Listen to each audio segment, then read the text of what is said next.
ஆட்கொண்டு வழி நடத்தும் என் சச்சிதானந்த சத்குருமூர்த்தியின் திருப்பாதங்கள் கோடி கோடி நமஸ்காரம்.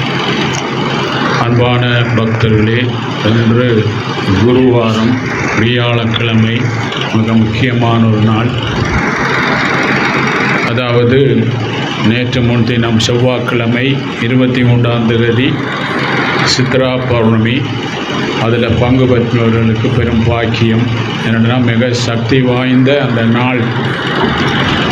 அதில் இறைவனுடைய அருள் இருந்தால் மட்டும்தான் இப்படிப்பட்ட நாட்களில் நாங்கள் வந்து அந்த அருளுக்கு பாத்திரமாகலாம். அப்படிப்பட்ட ஒரு முக்கியமான ஒரு நாள் செவ்வாய்க்கிழமை. அதனைத் தொடர்ந்து இன்று குருவாரம், வியாழக்கிழமை, மிக முக்கியமான ஒரு நாள். அதாவது நேற்று ஒரு ஆள் பேசினார் நம்மள்கிட்ட. 100 வீதம் ஓடிக்கொண்டிருந்த வண்டி இப்போ 25 வீதமாக இருக்குது ஓட்டம் அப்படின்னு சொல்லி சொன்னார். அப்போ இந்த 100 வீதம் நாங்கள் வாங்கும்போது 100 வீதமாக ஓடிக்கொண்டிருந்த வண்டி இப்போ நாங்கள் 25 வீதம் ஆகிட்டு அப்படின்னு சொன்னால், அந்த வண்டியில் நாங்கள் ஆயில் பெட்ரோல் பார்க்கல, ஏதோ ஒரு கவலையினத்தால் அடைப்பு இருக்குது அப்படின்னு சொல்லி நாங்கள் நினைக்கலாம். உதாரணத்துக்கு நாங்கள் ஒரு கதை சொல்லியிருக்கிறோம். சாதாரணமாக நாங்கள் ஒரு நெல் அரைக்கும் மில்லு வாங்கினால், சாதாரணமாக பாருங்கள், அதில் ஒரு மரைக்கால் அப்படின்னு சொன்னால் 6 கொத்து ஒரு மரைக்கால், 12க்கு 24 சுண்டுகள். அப்போ நமக்கு ஒரு மரைக்கால் அப்படின்னு சொன்னால் 3 கொத்து அதோடைய கழுவி போனாலும் 3 கொத்து அரிசி நமக்கு வரணும். அப்போ அந்த 3 கொத்து அரிசி நமக்கு வராமல் இருந்தால் அதில் ஒரு 2 சுண்டு தான் வருது அப்படின்னு சொன்னால், அந்த மெஷினில் நமக்கு அடைப்பு இருக்குது அப்படின்னு சொல்லி நமக்கு தெரியும். அப்போ அந்த மெஷினை அதை நாங்கள் தூக்கி வீசலாம். அப்போ அந்த மெஷினில் அடைப்பு இருக்குன்னு சொல்லி அதை நாங்கள் கலட்டி கிளியர் பண்ணினால் அது பழைய மாதிரி வேலை செய்யும். இப்போ இந்த 100 வீதம் ஓடின வண்டி, இப்போ இந்த வாழ்க்கை வண்டி இப்போ 25 வீதம் தான் ஓடுது இந்த வாழ்க்கை அப்படின்னு சொன்னால், அதில் பெரிய ஒரு அடைப்பு இருக்குது அப்படின்னு சொல்லி நமக்கு தெரியும். அந்த அடைப்பு பாருங்கள் எங்கே இருக்குது அப்படின்னு சொல்லி ஆய்வு பண்ண முடியும்னா, மனதில் தான் இருக்குது. இப்போ பாருங்கள், சூரிய சக்தி தான் காயத்ரி. அப்போ சூரிய சக்தி தான் இந்த உடம்புக்குள்ளே காயமாகிய இந்த உடம்புக்குள்ளே இருக்க ஆத்மா. அப்போ இந்த ஆத்மாவுக்கு மனோகாரன் அப்படின்னு சொல்வார்கள் சித்தர்கள். அப்போ இந்த சூரியன் பாருங்கள், சூரியன் தான் எல்லாத்துலேயும் பெரியவர். நவக்கிரகங்கள்ல இருந்து அந்த சூரிய குடும்பத்தில் எல்லாத்தோடையும் பாருங்கள், சூரிய சக்தி இருந்தால் தான் உலகத்தில் எல்லாரும் வேலை செய்யும். அப்போ நாங்களும் பாருங்கள், சூரிய சக்தி தான் காயத்ரி அப்படின்னு சொன்னால் இந்த காயத்துக்குள்ளே இருக்கிற ஆன்மா. அப்போ இந்த சூரியனில் இருந்து பாருங்கள் சந்திரன் இயங்குறாரு. சந்திரனும் சூரியனில் இருந்து தான் அந்த சக்தியை பெறுறார். அப்போ இந்த சந்திரன் மனத்துக்குரியவர்.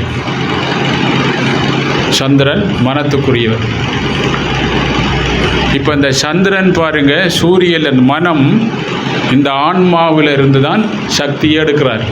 அப்போ சூரியனில் இருந்து சக்தியை எடுக்கிறார். அப்போ இந்த மனம் பாருங்கள் உடலை இயக்குறார்.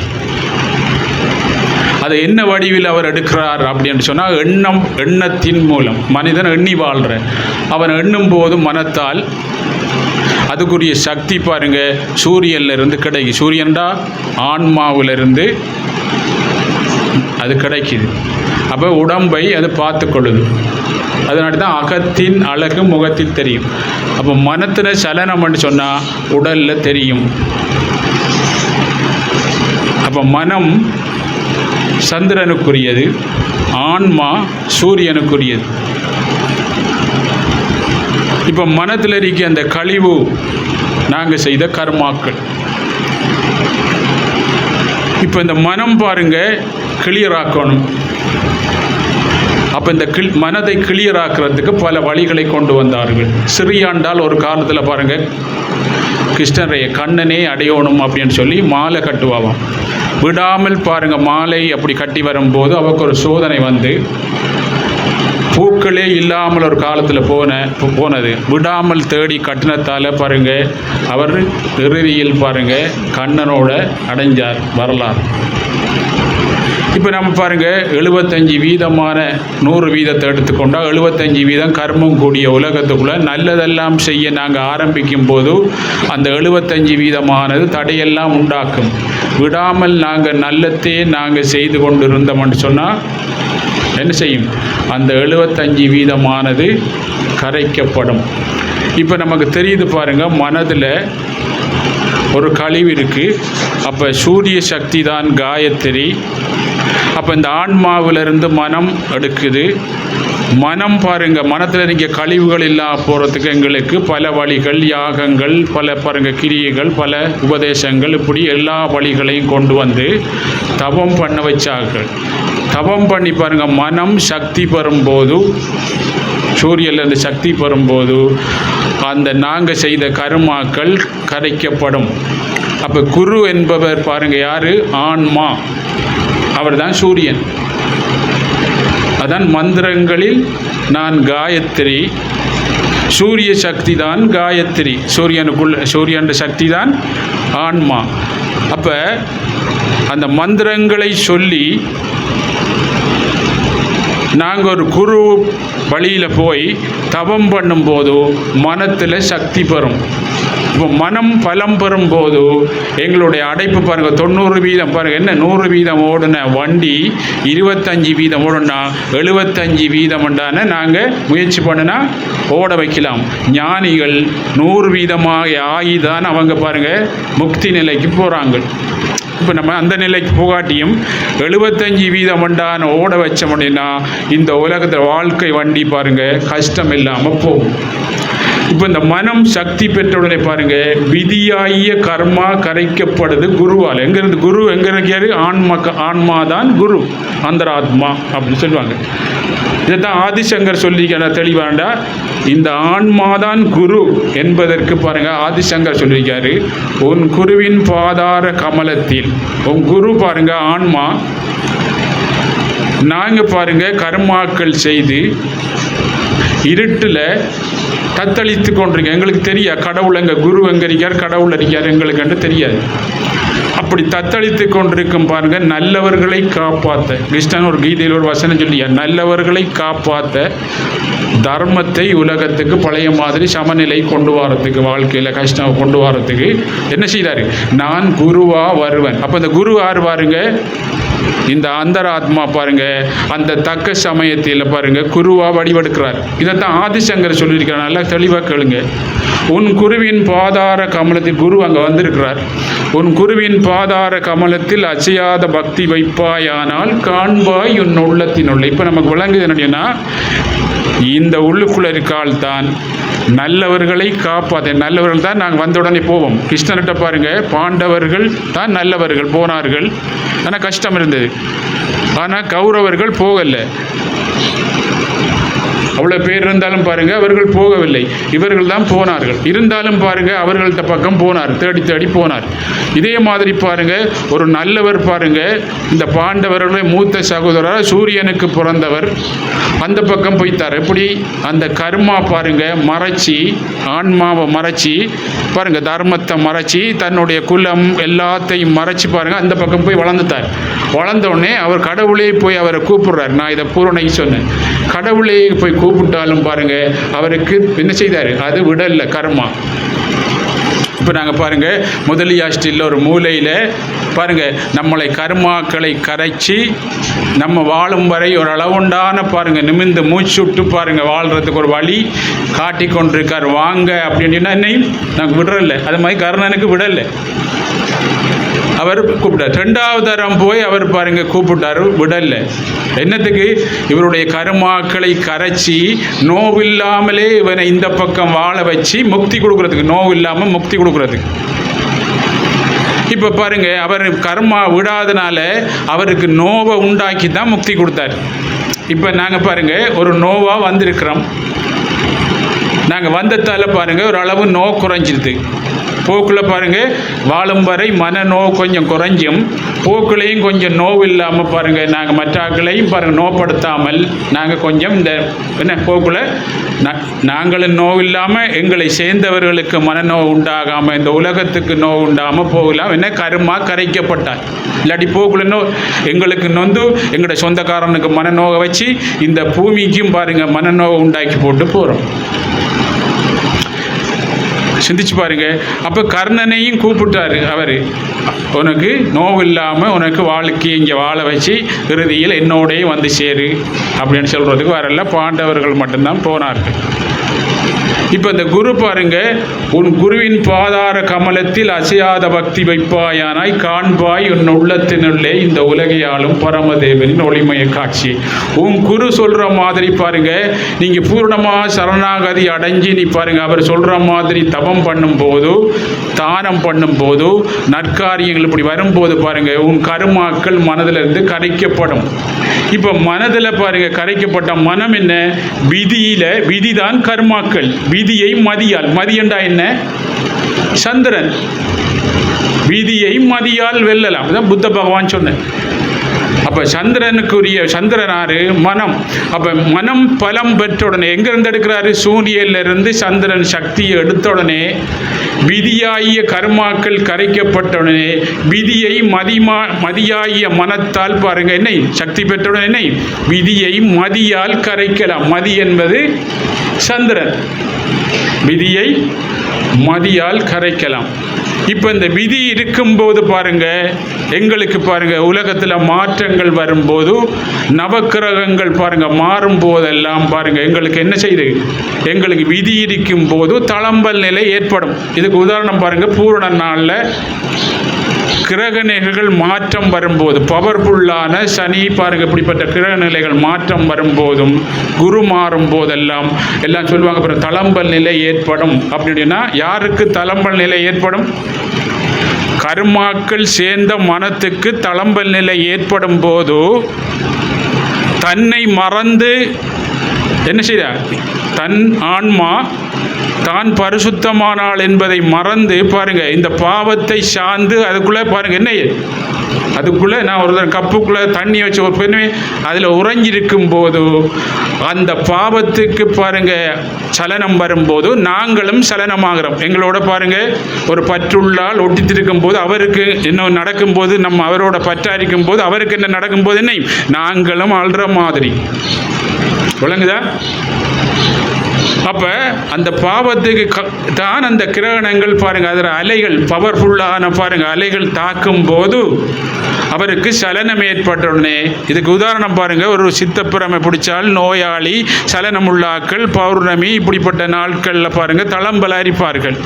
அதனால தான் சித்தர்கள் என்ன கூடிய விதம் உலகத்தில் இப்படிப்பட்ட ஆக்கள் தயாரிக்காண்டு இப்படியான நாட்களில் அமாவாசைகளில் யாகங்களில் கோயிலுக்கு போங்க, பூரணைக்கு போனால் இந்த தளம்பல் நிலையிலிருந்து பாருங்கள் நீங்கள் வரப்போகிற துன்பது காப்பாற்ற போனால் அங்கே போனால் தளம்பல் நிலை குறையும். வீட்டில் இருந்தால் தளம்பல் நிலை வந்து உங்களுக்கு என்ன நடக்கலாம் போகல அப்படின்னு சொல்லி தான் இந்த சித்தர்கள் அந்த நாளில் முக்கியமான பூசைகள் எல்லாம் கொண்டு வந்தார்கள். சும்மா இல்லை பாருங்கள், அவங்க நம்மளை காப்பாற்றுற எவ்வளோ விஷயம் கண்டுபிடிச்சிருக்காங்க ஞானத்தின் மூலம். இப்போ இந்த தளம்பல் நிலை பாருங்க அந்த நேரத்தில் நமக்கு ஏற்படுது. அப்போ எதுக்கு ஏற்படுது? கிரகம் இது பண்ணக்குள்ள பாவத்துக்கு. நாங்கள் மறைக்கப்பட்டிருக்க இருட்டால் மறைக்கப்பட்டிருந்தால சனி பாருங்க மற்ற கிரணங்கள் பாருங்க மாறும்போது பாவம் கர்மாக்கள் கூடிய நாங்கள் கூடாதுன்னு சொல்கிறோம் அவர். ஆனால் இவர்கள் பாருங்க சூரிய குடும்பம் உலகத்தில் இருக்க பாருங்க எல்லா ஜீவராசிகரும் சூரியனை சார்ந்து, அப்பதாவது இயற்கை இயக்கிறன் என்ன இந்த உலகத்தை இயக்கிறத்தை சார்ந்து வாழ்கிற எல்லா ஜீவராசிகளும் ஒரு நாளும் பாருங்க என்ன ஒரு உயிருக்கும் துன்பம் செய்யாது. கடவுளை சார்ந்து வாழ்கிற எவரும் கனவுலையும் பாருங்க உயிருக்கு துரோகம் நினைக்க மாட்டார். ஏன்னா அவர் கடவுளை சார்ந்து கடவுள் தன்மையாக இருக்கிறவர், கடவுள் உயிரை காப்பாற்றுறவரை ஒழிய துன்பத்தை கொடுப்பாரா? அவரை சார்ந்து வாழ்கிற நவகோள்கள் நமக்கு துன்பத்தை கொடுக்குமா? விளங்குமா? விளங்குதா? அப்போ கொடுக்காது. அப்போ எதுக்கு கொடுக்குது? எங்களை கருமாக்களை பாருங்க கரைப்பதற்கு அவருடைய அருள் வரும்போது, தளம்பல் நிலை ஏற்படும் போது எங்களுக்கு அவர் எங்களுக்கு அருள் கொடுக்க வர்றாரு. காலத்து காலம் மாறி நவகோள்கள் பூமிக்கு கீழே வந்து கொண்டிருக்கிறார்கள். பூமிக்கு இன்றைக்கு பாருங்க சூரிய குடும்பத்தில் இருக்க நவகோள்கள் தான் இந்த உயிர்களுக்கு எங்களுக்கு எல்லாம் அளவுக்கு கொடுத்து கொண்டிருக்காங்க சக்தியா. அவங்கள்ட்ட அந்த அருளை எடுத்து தான் நாங்கள் வாழ்ந்து கொண்டிருக்கோம் பூமியில். அவர்கள் பாருங்க என்ன சூரியனுடைய சக்தியை எடுத்து என்ன இந்த கிரகணங்கள் எல்லாரும் பாருங்க சூரிய குடும்பமாகி அவர்களும் எங்களுக்கு அருள் கொடுத்து கொண்டிருக்கிறார்கள். அவர் மாறும்போது பாருங்க எங்களுக்கு தாக்கங்கள் வருது அப்படி என்று சொன்னா என்ன அவருடைய முழு இது பார்வை எங்களுக்கு பார்த்தாண்டினா முழு பாவம் எங்களுக்கு இருக்கு. இப்பெல்லாம் சொல்வார்கள் பாருங்க ராகு உங்களுக்கு முழு பகையாக இருந்தால் உங்களை ஜெயிலில் போட்டுரும் அப்படின்னு சொல்வார்கள்.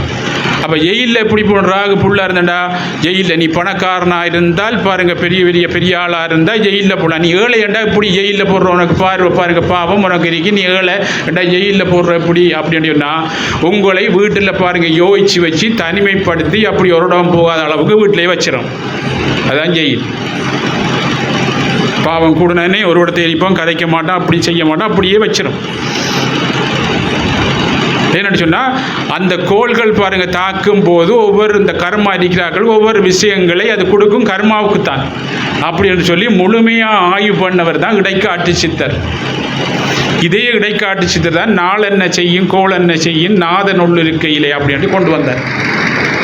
அப்போ இந்த கோள்கள் வந்து பாருங்க எங்களுக்கு கருமாக்கள் இப்படி தவம் பண்ணி நாங்கள் பாருங்க மனசக்தி பெற்று கருமாக்கள் இல்லாட்டி இதுகள் பாருங்க எல்லாத்தையும் எங்களுக்கு என்ன இந்த அருளை எங்களுக்கு கொடுக்கும். இப்போ இந்த மனசக்தி பெற்ற எங்களுக்கு பாருங்க கடந்த காலம் எங்களுக்கு பாருங்க வருங்காலம் எங்களுக்கு தெரியும். மனசக்தி நாங்கள் பெற்றா பாருங்க நாங்கள் காந்தம் மாதிரி பாருங்க எல்லா நல்லத்தையும் ஈக்கிற அளவுக்கு காந்தமாயிருவோம். புத்த பகவான் பாருங்க அவர் இருக்கிற இடத்துல இருந்து ஒரு 6-7 கிலோமீட்டருக்கு இருக்கிற பூ மரங்கள் எல்லாம் பூத்திருக்குமாம். இப்போ இதுக்குள்ள புத்த பகவான் இருக்கிறாரு என்று கண்டுபிடிக்கலாம். அவருடைய சூரிய சக்தி பாருங்க இந்த சூரிய சக்தி பக்கத்தில் பட்டவுடனே என்ன செய்யும்? அங்கிருந்து சூரிய சக்தி இழுக்கிற மரம் பக்கத்தில் சூரிய சக்தி பாருங்க இதுல இருந்து சூரிய சக்தி போகல என்ன செய்யும்? பூத்து குலுங்குவார்களாம். ஒரு பாருங்க அவரை சுற்றி 6-7 கிலோமீட்டருக்கு மரங்கள் பூத்திருக்கும். இதுக்குள்ள புத்த பகவான் இருக்கிறார் இந்த காட்டில் அப்படின்னு கண்டுபிடிக்கும். சொல்வாருங்க ஒரு ஞானி கிட்ட போன உடனே பாருங்க அப்படியே மனம் பூ போல வந்து எல்லா பாருங்க சந்தோஷமா இருக்கு அப்படின்னா அந்த சூரிய சக்தி பாருங்க அவர் படுது, அவருடைய சூரிய சக்தி படுது. இப்போ சூரிய சக்தி எங்களுக்கு இழுக்கையிலா உள்ளுக்குள்ளே ஆன்மாவில் இந்த சூரிய சக்தி இழுக்க இல்லாதனாலே மனவங்கள் என்ன அடைச்சி வச்சிருக்கு. இந்த அடைப்பு தான் 100% ஓடுன என்ன வண்டி 25% பாரு கஷ்டப்பட்டு தான் ஓடுது அப்படின்னா இந்த வண்டி வாழ்க்கை வண்டி இந்த வண்டி அடைப்பு இருக்கு. இந்த அடைப்பு எடுக்கிறதுக்காக தான் அடிக்கடி வந்து நம்மளை பாருங்க என்ன தவம் பண்ண வைக்கிறார்கள். இப்போ சாமி என்ன செய்கிறாருன்னு சொன்னால் என்னவீங்க என்ன சொல்லுவீங்க? தியானம் பண்ணுறதால என்னையும் அடைப்பு போய் தரும். எங்களுக்கு பாருங்க வாழ்க்கையில் முழுமையாக எங்களை அறிவால் வாழ முடியாது. எங்களுக்கு கொடுத்த பாருங்க எவ்வளவு இந்த வயசு மட்டும் நீ சரியாக கொண்டு உரண்டி கொடுத்துருக்காங்க. எவ்வளவு 120 வருஷம் நீ சரியாக வாழலாம். தவம் பண்ணி சக்தி பெற்றால் இன்னும் கனகாலம் உன்னுடைய நீடிக்கலாம் ஞானிகள் மாதிரி ரெண்டு கூட. எப்போ உரண்டி கொடுத்த அளவுக்கு நாங்கள் வாழ்கிறோம் இல்லை? எவ்வளவு 120 வயது. இப்போ எத்தனை வயது? 60 வயது 40 வயதிலே பாருங்க புஷ்கனை போய் தருவோம் இருந்தா நேற்று இருந்தான் இன்று இல்லை. ஏன்னு சொன்னால் அடைப்பு அவ்வளோ அடைப்பாக பாருங்க என்னை சேர்த்து வச்சிருக்கோம். அப்போ அந்த அடைப்பு பாருங்க எங்களுக்கு பொருளை சேர்த்தாலும் சாப்பிடையும் விடுதில்லை பாருங்க, நித்திரையும் கொள்ள விடுதில்லை, அந்த பொருளில் வர சந்தோஷத்தை அனுபவிக்க விடல, ஒன்றும் செய்யலண்டா நீங்கள் பொருளையும் சேர்த்து அடைப்பையும் சேர்த்து வச்சிருக்கீங்க. இப்போ இந்த அடைப்பு எல்லாம் இல்லாமக்கிறது தான் கடந்த 20 ஆண்டுகளாக எனக்கு அடைப்பு எடுத்த என் குருநாதர். நான் என் குருநாதர்கிட்ட போக்குள்ள பாருங்க இப்படித்தான் பாருங்க கடும் யோசனை ஏண்டா என் மனதிலிருந்து சூரியனோட தொடர்பு கொள்ள முடியாமல் அடைப்பிடிக்கத்தால் அது என்னை யோசிக்க வச்சு திங்க் பண்ண வச்சு இன்னும் பாருங்க சூரிய சக்தியை எடுத்து பாருங்க கர்மா பலங்கூடி விதியை உண்டாக்கி போக வச்ச பார்த்தாரு. அதுக்குள்ள பாருங்க மதி கூட இருந்ததால பாருங்க என்ன ஆன்ம சக்தி தர்மம் கூட இருந்ததால போய் விதியாகிய பாருங்க கர்மாக்களை மனதில் இருக்க கர்மாக்களை மதியாகிய பாருங்க மனத்தை கொண்டு பாருங்க என்ன சூரியனாகிய ஆன்மாவோட தவம் பண்ண தொடர்பு கொள்ள வச்சு இந்த ஆன்மாவில் இருந்த சக்தியை மனத்துக்கு எடுத்து மனசக்தி பெற வச்சு பாருங்க விதியை இல்லாமாக்கி என்னை உணர வச்சு பாருங்க என்னையும் அவரை உண்டு நீ அழியாதாள் என்ற நிலையை காட்டி பாருங்க இந்த உலகத்தில் வாழும் வரை இதை போதி அப்படின்னு சொல்லி அனுப்பியிருக்காங்க. நல்லா யோசிச்சு பாருங்க எப்படி எவ்வளோ விளையாட்டு காட்டி பாருங்க எவ்வளோ விளையாட்டு இதில் பாருங்க படைச்சிருக்க இதுதான் படைப்பும். இப்போ பாருங்க நாங்கள் அடைச்சி வச்சிருக்கதால் நாங்கள் வச்சிருக்க கர்மாக்கள் எங்களை பாருங்க என்ன ஆசை பற்று அளவுக்கு அதிகமாக சேர்க்க வைக்குது, அளவுக்கு அதிகமாக பாருங்க எங்களை பாருங்க துன்பப்படுத்துது. அதை என்ன பாருங்க ஆசை கூட கூட துன்பம் ஓடி வரும், ஆசை விட விட ஆனந்தமே அப்படின்னா அந்த அளவுக்கு அதிகமாக பாருங்க எங்களை கர்மாக்களை செய்ய வச்சு இதுகளையும் சேர்க்க வச்சு பாருங்க எங்களுடைய சூரியனோட தொடர்பு கொள்ளாமல் சூரிய சக்தியோட தொடர்பு கொள்ளாத அளவுக்கு போகல விதி வெற்றி அடைஞ்சித்தாரு. 100 வயது வாழ வேண்டியவன் 70 வயதில் ரெண்டான பாருங்க சந்தோஷம் வாழ வேண்டியவன் கொஞ்சம் வயசுலேயே போயிட்டாரு பாருங்க எல்லாத்தையும் வச்சுட்டு அப்படின்னு சொல்லி சிந்திச்சு பாருங்க. இப்போ நல்லா நடக்குது, நல்லா யோசிச்சு பாருங்க எல்லா இடங்களும். என்னுடைய இப்போ உலகத்தில் பாருங்க எங்களை உதாரணமாக கொண்டு வந்தா எங்களுக்கு துன்பம் இருக்கும் போது பாருங்க நாங்கள் ஆன்மீக பக்கம் போய் அதுக்குரிய தான தர்மங்கள் தபங்கள் எல்லாம் செய்யும் போது துன்பத்தை வெண்டுத்தன் நாங்கள் இப்போ என்னையும் காந்தங்களாகி பாருங்க வெளியிலிருந்து பாருங்க எல்லாத்தையும் நல்ல விஷயங்களை ஈக்கிற ஆளாக போயிட்டோம். நாளைக்கு என்ன நடக்கிறன்னு தெரியல ஆளாக போயிட்டோம். யோசிச்சு பாருங்க விதியையும் வெற்றி அடைஞ்சிட்டோம். இப்போ நம்ம ஞானிகள் பாருங்கள் விதியையும் வெற்றி அடைஞ்சிட்டாங்க. அவங்களுக்கு பாருங்கள் சிக்கல் எண்ணம் வரும்போது பாருங்கள் கொஞ்சம் பணம் தேவைன்னு சொன்னாலும் பாருங்கள் அவங்க என்ன வாங்க நினைச்ச உடனே பாருங்கள் அவங்களுக்கு என்னையும் ஏதோ பாருங்கள் அது வந்துடும். இதைத்தான் என் குருநாதர் சொன்னார் பாருங்க மனசக்தி பெற்றா உனக்கு என்னை குறை அப்படின்னு. என்ன மனம் சக்தி பெறாதனால பாருங்க விதி நம்மளை ஒன்றையும் வாழ விட அமெரிக்க தடையா. அப்போ விதி மனம் என்ன நினைச்சாலும் இவர் செயல்பட விட மாட்டார் கர்மா. அப்போ நாங்கள் பாருங்கள் தான தர்மங்கள் செய்யுங்க தவம் பண்ணுனா இந்த விதியை கரைச்சுட்டோம்னு சொன்னால் நாங்கள் நினைக்கிற மாதிரி வாழ்வோம். விதி கரைஞ்சால் மதியாயத்தில் அப்படின்னா இப்போ நினைக்கிற அளவுக்கு நினைக்க மாட்டீங்க. அப்போ நினைக்கிற பாருங்க அப்போ நினைக்கிற நினைப்பு சரியான நினைப்பு நீங்கள் நினைப்பீங்க. அந்த அளவுக்கு நீங்கள் பாருங்கள் என்ன கடவுளாயிருவோம், கடவுள் தன்மை அந்த சக்தி ஆயிடுவோம். அப்படிப்பட்ட ஒரு பெரிய ஒரு வழி நம்மளுக்கு பாருங்க கிடைச்சிருக்கு. இதுக்கு பாருங்க இந்த சோதிடங்களை எல்லாம் பாருங்க அணுவா பிரிச்சவர் இடைக்காட்டு சித்தர். இடைக்காட்டு சித்தர் பாருங்க எந்த பாடசாலைக்கும் போகவில்லை. அவர் 18 சித்தர்கள் ஒரு ஆள் ஆடு மேய்ச்சி கொண்டிருந்தவர். அப்படி ஆடு மேய்ச்சி கொண்டிருக்கும் போது பாருங்க வானம் பார்த்து மேலே பார்த்து பாருங்க அணுவா வான சாத்திரங்களையும் பாருங்க கண்டுபிடிச்சி உலகத்துக்கு இப்போ குரோதி ஆண்டு 60வது ஆண்டு 60 ஆண்டுகளை மாறி இது 60வது குரோதி ஆண்டுகளை பாருங்க ஒவ்வொரு அணுவா என்ன சோதனைகளை அணுவா பாருங்க கண்டுபிடிச்சி இந்த கிரக நிலைகளை எல்லாம் எப்படி பாதிக்குது அதையும் பாருங்க உலகத்தை கொடுத்து வருங்காலத்தில் இந்த மக்கள் ஆன்ம சக்தியிலிருந்து குறைஞ்சி வேதனைப்படும் போது இந்த உலகத்தில் தாக்கங்கள் வரும்போது எப்படி அதிலிருந்து வெளியே வாரண்டு அனைத்து அதையும் கொடுத்து பிறகு பாருங்க தபம் பண்ணி தன்னை உணர்ந்தவர்களுக்கு நாள் என்ன செய்யும் கோள் என்ன செய்யும் நாதன் உள்ளிருக்கையில் என்று அந்த நாதனோட தொடர்பு கொண்டு தன்னையும் அறிஞ்சி தலைவனை அறிந்தவர்களுக்கு ஒன்றும் வேலை செய்யாதென்ற ஞானத்தையும் பாருங்க அது மூலம் கொடுத்த அந்த மகா சித்தர் பாருங்க ஒரு காலத்தில் வாழும்போது ஆடு மேய்க்கிறவர் வாழும்போது அவர் பாருங்க ஞானத்தால் பார்த்தால் பல மாதங்களுக்கு பிறகு பாருங்க உலகத்தில் பஞ்சம் பட்டினி பாருங்க வறுமை சாக்காடு வரப்போது அப்படின்னு சொல்லி மக்களுக்கு பாருங்க நீங்க தர்மம் செய்யுங்க இப்படி செய்யுங்க இல்லாட்டி பாருங்க மழை பெய்யாம விட்டுருவோம் அப்படின்னு சொன்னார். யாரும் கேட்கவில்லை. ஒரு ஆடு மேய்க்கிற ஆள் பாருங்கள், காட்டில் இருக்க ஆள் கேட்டால் நீங்கள் பாருங்கள், நாங்களே 20 வருஷமாக சொல்கிறோம், யோசிச்சு பாருங்கள். அப்போ அவர் அந்த ஆள் பாருங்கள், ஒரு ஆடு மேய்க்கிற ஆள் சொன்னால் கேட்பார்களா? கேட்கலை. தான் மட்டும் பாருங்கள் தன்னுடைய ஆட்டுகளுக்கு பாருங்கள், ஏன்னா மழை வராமட்ட உடனே எல்லா இயற்கை மரங்கள் எல்லாம் செத்துரும். இந்த எரிக்கில மரம் மட்டும் அப்படியே இருக்கும் என்று அறிந்த அந்த சித்தர் பாருங்க, தன்னுடைய ஆட்டுக்கு மட்டும் பாருங்க சாப்பாடு கொடுக்காம பட்டினி போட்டு எரிக்கிலையிலேயே கொடுத்து பழகிட்டார்.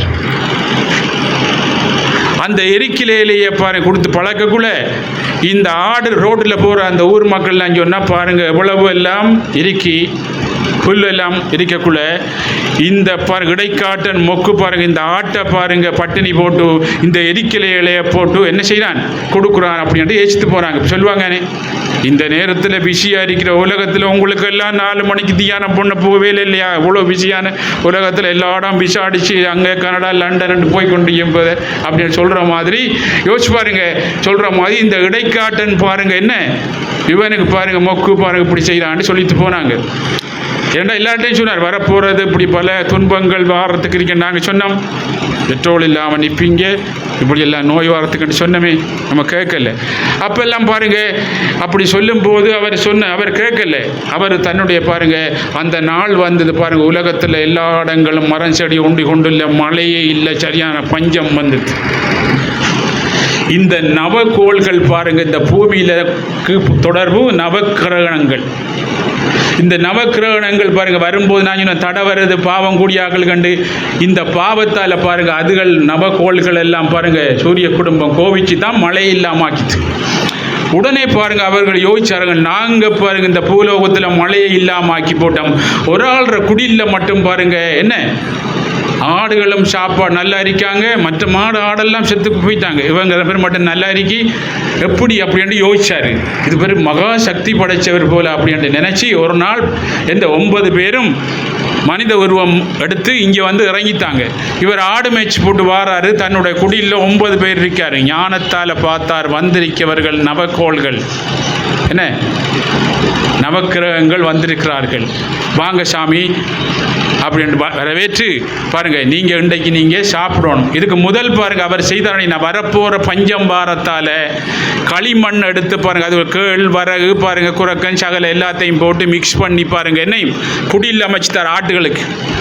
இப்போ இந்த எரிக்கலம் மரத்தை சாப்பிட்ட ஆடுகளுக்கு கடி வரும். கடி வரக்குள்ள பாருங்க என்ன இந்த குடியில் வந்து உறைஞ்சுவாங்க, உறைஞ்சக்குள்ள அரிசி கொட்டு போடும் பாருங்க. மெஷினையும் கண்டுபிடிச்சிட்டார் நெல்லு குத்துற எப்படி செய்கிறார் சித்தர் பாருங்க.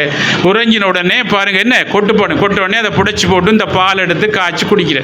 பஞ்சம் இல்லை, என்ன எல்லாம் வச்சுத்தார் ஸ்டோக்கில் வரப்போகுதுன்னு, என்ன விளையாது அவள் மூலம்.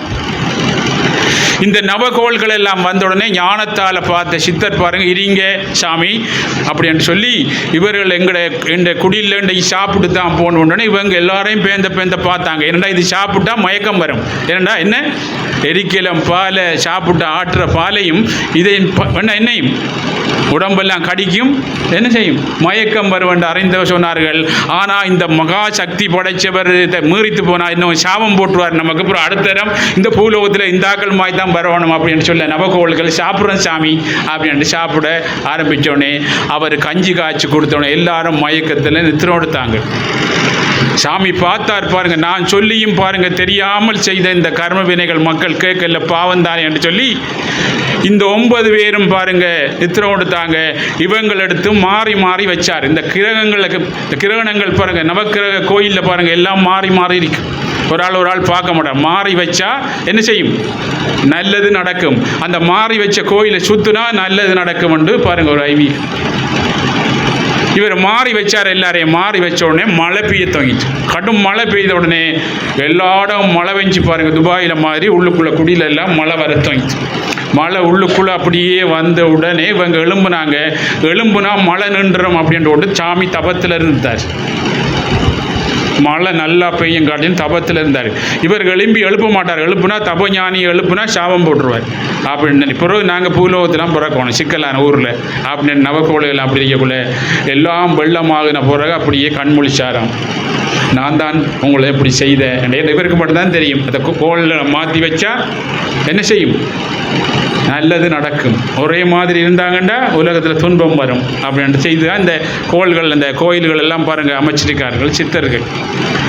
அப்போ உடனே சொன்னார் பாருங்கள், தெரியாமல் செய்தவர்கள் பாவம் தானே, நானும் சொன்னேன் கேட்கல, அதுக்காக நம்ம கோவிக்கிறதா? இவங்கள் அறியாமை பாருங்கள் இருளில் சிக்கியிருக்கிறார்கள், தெரியாமல் செய்த கர்மனை நாங்கள் கோவிக்கப்படாது, நீங்கள் அதுக்காக உங்களை மாறி வச்சு மழை பெய்ய வச்சு அப்படின்னு சொல்லி அவர்களை வணங்கி அப்படி இந்த உலகத்துக்கு மழை பெய்ய வச்சு நன்மையை காட்டினார் அந்த சித்தர் பாருங்கள். அதனால் உலகத்தில் துன்பங்கள் வேதனை வரும்போதெல்லாம் கடவுள் குருவாக வந்து பாருங்க மண் உலகத்துக்கு போதிக்கிறார், அவருடைய தூதர்களை அனுப்புவார். அப்படி இல்லை, சில நேரங்கள் அவரே வந்தார். ராமாயண காலத்தில் பாருங்க உலகத்தில் துன்பம் வரும் ஒன்று ஸ்ரீமன் நாராயணன் பாருங்க மனித சரீரம் எடுத்து ராமரா வந்து பட்ட வேதனைகள் எல்லாம் பாருங்க என்னத்துக்கு, இந்த மனித சரீரம் எடுத்த உடனே வேதனைகள் துன்பங்கள் வரும், அதிலிருந்து வெளியே வரலாம் என்று வாழ்ந்து காட்டி போதிச்சதான் ராமாயணம். பாண்டவர்களுக்கும் கௌரவர்களுக்கும் சகோதரர்களுக்கு பாருங்க அவர்கள் ஒரு காலத்தில் பாருங்க துன்பம் வந்து வேதனை வரும், இது உலகத்துக்கு பாதிக்கும் என்று அறிந்த ஸ்ரீ கிருஷ்ணன் பாருங்க கடவுளாகவே பாருங்க மண் உலகத்துக்கு வந்து அவர்கள் குடும்பத்தில் வந்து கடவுளாகவே பாருங்க வாழ்ந்து காட்டி தனக்கும் துன்பங்கள் வரும்போது அந்த துன்பத்து வெளியே வாரத்துக்கு என்ன காரணம் உண்டு அர்ஜுனனுக்கு இருந்து உலகத்துக்கு கீதை உபதேசம் கொடுத்து தான் வாழ்ந்து காட்டி போதிச்சதுதான் பாருங்க மகாபாரதம். இப்படி எல்லா மார்க்கங்கள்லையும் பாருங்க அவங்க வந்து மண் உலகத்துக்கு வாழ்ந்து காட்டி போதிச்சங்கள் தான் வருது. புத்தர் வந்து வாழ்ந்து காட்டி போதிச்சார் புத்த மதம், இயேசுபுரான் வாழ்ந்து காட்டி போதிச்சான் பாருங்க பைபிள், நபிநாயகம் வாழ்ந்து காட்டி போதிப்பதான் பாருங்க குர்ஆன். இப்படி எல்லா பாருங்க கடவுளாலும் பாருங்க அவர்கள் அனுப்பப்பட்டவர் உலகத்தில் மண்ணுலகத்துக்கு வந்து அவர்கள் வாழ்ந்து இந்த துன்பத்தில் விதியிலிருந்து நாங்கள் வெல்லலாம் என்று வாழ்ந்து காட்டி போதிச்சு அவர்களுக்கு உலகத்துக்கு இட்டு சென்ற இதுகள் தான் மக்களுக்கு இன்றைக்கு வழிகாட்டி கொண்டிருக்கிற அப்படி இதிகாசங்கள் எல்லாம் அவர்கள் வந்து மக்களுக்கு வழிகாட்டின காலம் பாருங்க மண் உலகத்தை காப்பாற்றுறதுக்கும் நல்லவர்களை காப்பாற்றவும் தர்மத்தை பழையபாடி பாருங்க இந்த உலகத்தில் சமநிலை கொண்டு வரத்துக்கு அடிக்கடி மகான்களும் சித்தர்களும் யோகிகளும் அவதார புருஷரும் இந்த உலகத்துக்கு வந்து வழிகாட்டுவார்கள். அப்படிப்பட்ட வழியில் நாங்கள் பாருங்க போகும்போது நல்லதெல்லாம் நாங்கள் செய்ய ஆரம்பிக்கும் போதெல்லாம் நமக்கு பாருங்க கலியுகத்தில் துன்பங்கள் வரும். ஏனெண்டா தர்மத்தை பாருங்க சூது கவும், இறுதியில் தர்மமே வெல்லும்.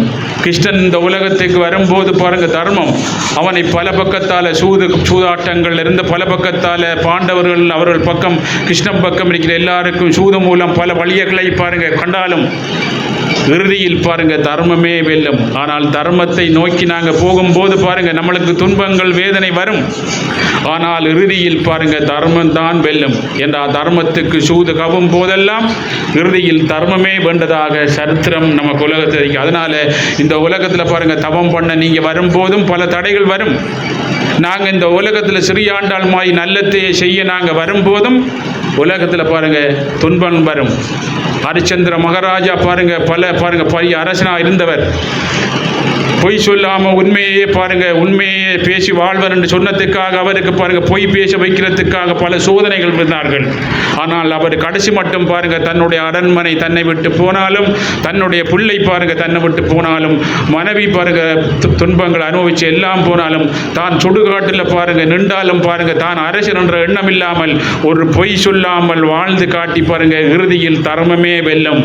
தர்மத்தை சூது கவும் போதெல்லாம் இறுதியில் பாருங்க தர்மமே வெல்லும் மட்டும் வாழ்ந்து காட்டி போதிச்சு நம்மளுக்கு போயிருக்கார்கள் நம்மளுடைய பாருங்க இதிகாசங்கள் எல்லாம். அது மாதிரி நாங்கள் நல்லத்தே நோக்கி நாங்கள் போகும்போது பலதரப்பட்ட சோதனைகள் தவம் பண்ணும் போதும் பாருங்க நாங்கள் பூசைக்கு வரும்போதும் உபதேசம் கேட்கும் போதும் மனநிலைக்கு கர்மாக்களங்களை விடாது.